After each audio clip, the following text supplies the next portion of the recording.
నీకు బాగా సన్నిహితురాలైన ఐశ్వర్య నీకు నచ్చిన క్వాలిటీ కానీ చిరాకు పడే క్వాలిటీ కానీ? నన్ను ఎక్కువ లవ్ చేస్తుంది, అదే నాకు నెగిటివ్గా అనిపిస్తుంది. ఓవర్ లవ్ చేస్తుంది. ఈ సొల్లే వద్దు పవిత్ర. ఏదైనా సరే హౌ కెన్ యూ జడ్జ్? ఎట్లా judge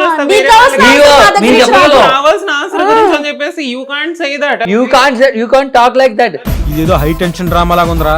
excuse me, then what is see what you want? నీకు ఆన్సర్ కావాలి, సో షీ ఇస్ గివింగ్. నాకు నచ్చలా, నాకు ఈ ఆన్సర్ నచ్చలా. నచ్చకు, దట్స్ యువర్ విష్. అయితే డబ్బులు కొట్టువే, డబ్బులు కొట్టు. ఒక నిమిషం ఆగు, నేను చెప్పేది అసలు ఆన్సర్ ఏంటవా. సో తను ఏంటంటే అతి ప్రేమ ఏదో అంటారు కదా, అతి వినయం దూత లక్షణం అన్నట్టు అతి ప్రేమ కూడా కొంచెం మనకి ఏమైపోతుందో తెలియదు. ఉన్న ఫ్రెండ్షిప్ కూడా పాడైపోవచ్చు, కానీ తను నన్ను ఎక్కువ లవ్ చేస్తూ ఉంటుంది అనమాట. సో అది నాకెందుకు ఒక్కొక్కసారి అయ్య బాబోయ్ అసలు కలిసి ఉంటామా లైఫ్ లాంగ్ అనే ఒక థాట్లోకి వెళ్ళిపోతాను నేను. అస్సలు నువ్వు అట్లా థింక్ చేయకు, ఎందుకంటే నిజంగానే అతి ప్రేమ ఎక్కడ నిలబడదు.